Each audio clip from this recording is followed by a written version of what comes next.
Hello students. आइए, इस channel में आपका स्वागत है।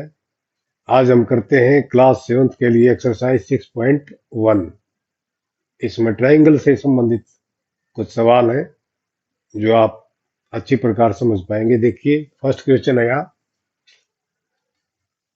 त्रिभुज पी क्यू आर में भुजा क्यू आर का मध्य बिंदु डी है। ये सामने आपके एक फिगर दी हुई है और इस फिगर में हम क्या देख रहे हैं कि एक ट्रायंगल है पी क्यू आर, इसका नाम है।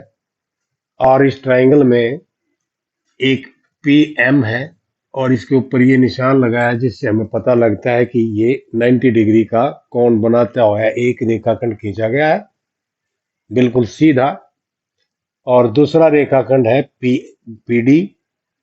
और इसमें आप देख रहे हैं कि ये जो डी पॉइंट है, ये क्यू आर जो एक भुजा है इस ट्रायंगल की, क्यू आर का मिड पॉइंट है, मध्य बिंदु है डी। तो क्यू आर का मध्य बिंदु डी है और पी से एक लंब खींचा गया है क्यू आर के ऊपर जिसका नाम पी एम है।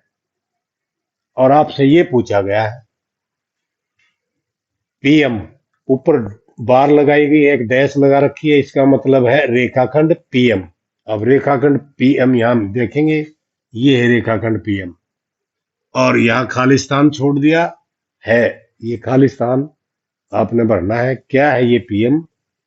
पी एम एक इस त्रिभुज का लंब है, या शीर्ष लंब कह सकते हैं इसको, या हम इसकी ऊंचाई भी कह सकते हैं, त्रिभुज की ऊंचाई है। तो रेखाखंड पी एम हम लिखेंगे यहां एक शीर्ष लंब है या ऊंचाई है, ऊंचाई भी लिख सकते हैं,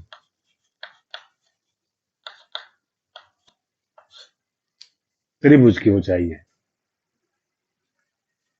और पीडी क्या है?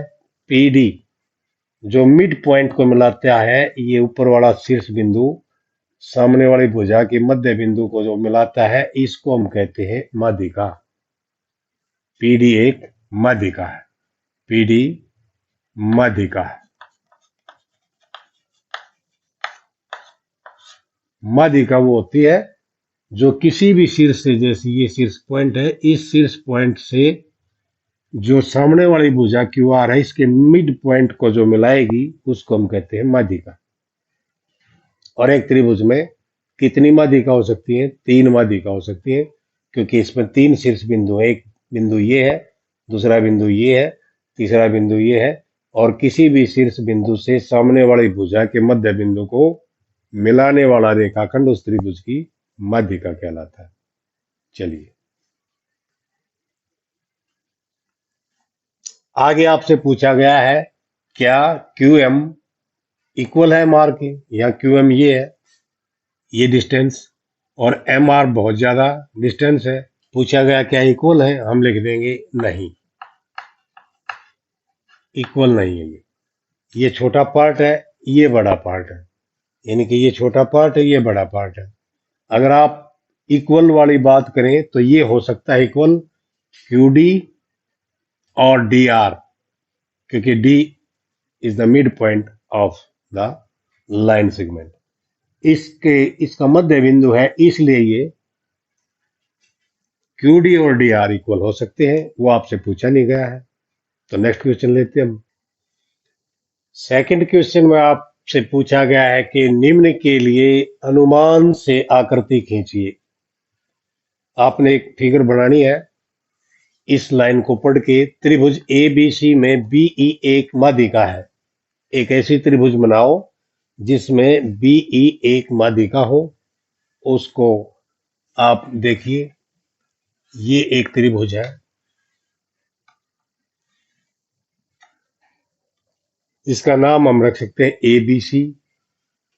हम ए बी सी ऐसे भी लिख सकते हैं, और यहां से अगर स्टार्ट करें ए बी सी ऐसे भी लिख सकते हैं, और यहां से स्टार्ट करें तो ए बी सी ऐसे भी लिख सकते हैं, या ए बी सी इधर भी लिख सकते हैं। आपके लिए सब, हर तरह से आप इसको नाम दे सकते हैं, इसमें कोई हार्ड एंड फास्ट रूल नहीं है।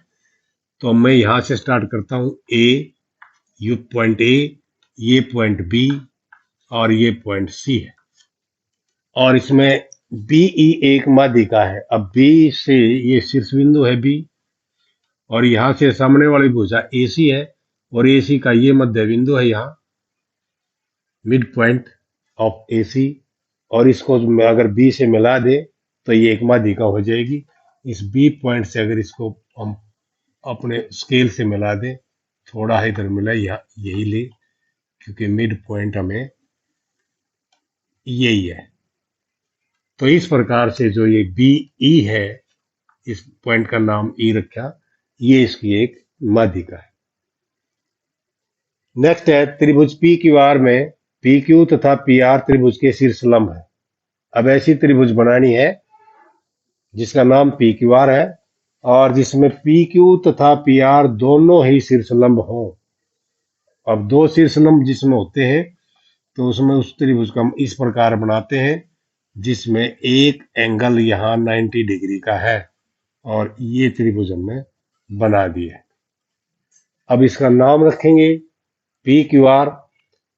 पी क्यू यानी कि अगर मैं यहाँ पी लेता हूं, यहाँ क्यू और यहाँ आर, तो अब देखिए पी क्यू, ये पी क्यू भी इसका एक लंब है और पी आर भी एक लंब है। पी आर दोनों त्रिभुज के शीर्ष लंब है ये। तो इस प्रकार से एक समकोण त्रिभुज बन जाएगी, और जिस बिंदु पे समकोण बनेगा उसका नाम पी होगा। त्रिभुज एक्स वाई जेड में वाई एल एक शीर्ष लंब उसके बहिर्भाग में, बहिर्भाग का मतलब है बाहर है, त्रिभुज से, ट्राइंगल से बाहर, त्रिभुज से बाहर होना चाहिए उसका शीर्ष लंब, तो वाई एल। अब देखिए इसको अगर मैं त्रिभुज लेता हूं, इस प्रकार की त्रिभुज बनेगी ये, इस प्रकार की एक त्रिभुज बनाओ जिसका एक कोण अधिक कोण हो। ये जो कोण है ये अधिक कोण है, समकोण से बड़ा है। और इसमें यहां से अगर हम खींचे, यहाँ इस ये शीर्ष बिंदु है, शीर्ष बिंदु से अगर लंब डालेंगे, लंब डालें जो बिल्कुल सामने वाली भुजा के ऊपर 90 डिग्री का एंगल बनाता है, उसको हम कहते हैं लंब। तो इस भुजा के ऊपर ये लंब है, और ये जो शीर्षलंब खींचा गया है इसका नाम ये होना चाहिए वाई एल। इसका मतलब यहाँ वाई आएगा, यहाँ आप एक्स ले सकते हैं, एक्स वाई, और यहाँ जेड ले सकते हैं, और ये एल है। तो वाई एल एक शीर्षलंब है और त्रिभुज के से बाहर है। तो इस प्रकार से आप त्रिभुज बना सकते हैं। ये आपके सामने थर्ड क्वेश्चन है। आकृति खींचकर पुष्टि कीजिए कि एक समद्विबाहु त्रिभुज में शीर्षलंब व माध्यिका एक ही रेखाखंड हो सकता है। अब आपको दी गया है कि एक समद्विबाहु त्रिभुज, समद्विबाहु वो होती है जिसमें दो भुजाएं समान हो, जैसे ये है, हमने एक भुजा ये खींची और यहाँ एक भुजा ये है और दूसरी भुजा ये है, ये दोनों भुजाएं समान है, तो इसको कहते हैं हम समद्विबाहु त्रिभुज। और इस त्रिभुज में शीर्षलंब व माध्यिका एक ही रेखाखंड हो सकता है, ये आपने दिखाना है। जिस तरह से इसका नाम अगर मैं रखूं ए बी सी, जिसमें ए बी भुजा ए सी के बराबर है, ये दोनों भुजाएं बराबर है। तो यहां से अगर एक शीर्षलंब खींचा जाए, शीर्षलंब कैसे खींचते हैं, शीर्षलंब और माध्यिका, माध्यिका का आपने पता है कि किसी भी शीर्ष बिंदु से सामने वाले भुजा के मध्य बिंदु को यदि मिला दे तो वो शीर्षलंब होता है, और ये माध्यिका होती है। और शीर्षलंब क्या होता है, शीर्षलंब ये होता है जैसे ये भुजा है ए बी, अगर इस भुजा का हम एक लंब खींचे, लंब का मतलब इस भुजा के ऊपर 90 डिग्री बनाता हुआ एक दूसरी भुजा खींच दे तो वो उसका कहलाएगा शीर्ष लंब। देखिए ये ए बी है, अगर इस भुजा का मैं शीर्षलंब खींचूं तो एक बार यहां प्रकार रखेंगे, एक बार यहां प्रकार रखेंगे, और इस तरफ भी और इस तरफ भी दो चाप लगा लेंगे। कैसे लगाएंगे? जैसे यहाँ रखा ये चाप लगाई और ये लगाई, फिर यहाँ रखा ये चाप लगाई ये लगाई, और इन दोनों को अगर मिला दे इस प्रकार से, तो ये है इसका, इस भुजा का लंब ए बी का। इसी प्रकार हम ए सी का लंब खींच सकते हैं। एक बार यहाँ प्रकार रखेंगे, यहाँ प्रकार रखें, ये आ गया, और इधर भी, और दूसरी बार इस पर प्रकार रखें, ये आ जाएगा। इसको अगर मिलाएंगे तो ये एक दूसरा लंब होगा इस ए सी भुजा का। और इस भुजा का यदि लंब खींचे बीसी का, तो एक बार प्रकार यहाँ रखेंगे, एक बार प्रकार यहाँ रखेंगे। अगर यहाँ रख के हम लगाए चाप, ये लगाई और इधर भी लगा दी, यही रखे, फिर यहाँ रखेंगे, यहाँ रखेंगे, ये चाप लगाई और ये चाप लगाई। जब हम इन दोनों चापों के जो प्रतिच्छेद बिंदु है, ये अगर इनको मिलाएंगे, जिस तरह से ये ऐसे मिल रहे,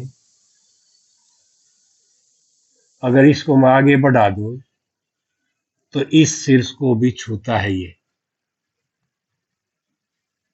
तो ये जो मैंने ये खींचा है शीर्ष लंब, इसका अगर नाम दे दूं, यहाँ एक पॉइंट है इस पे ए एल, और इस बिंदु का नाम रख दो एम, इस बिंदु का नाम रख दो एन।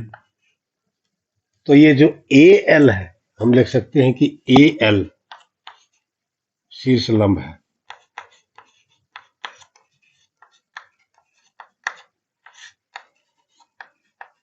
जबकि ये दोनों, यानी कि दिस एंड दिस, ये दोनों शीर्ष लंब नहीं है। लंब तो है ये भुजाओं के, लेकिन शीर्ष लंब हम उसको कहते हैं जो इस भुजा का लंब भी हो और सामने शीर्ष को भी ये टच करे, यानी कि शीर्ष से भी मिलता हो, उसको हम शीर्ष लंब कहेंगे। ये ऐसे नहीं है, क्योंकि ये खींचा, ये यहाँ इस शीर्ष पे नहीं मिला, इसको खींचा तो ये इस शीर्ष पे नहीं मिला, तो इसलिए ये शीर्ष लंब नहीं है। केवल शीर्ष लंब है ए एल, ये ए एल।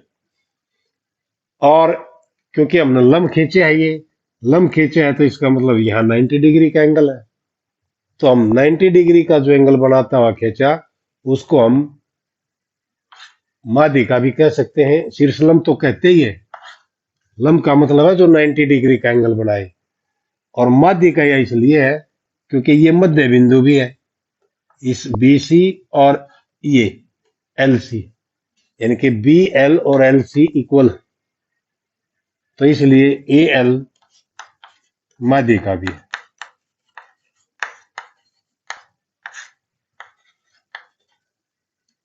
तो इसलिए एक ऐसी त्रिभुज जो समद्विबाहु त्रिभुज हो, उसमें एक ही रेखाखंड, यानी कि यही रेखाखंड इसका शीर्षलंब भी है, और यही रेखाखंड इस त्रिभुज की माध्यिका भी है।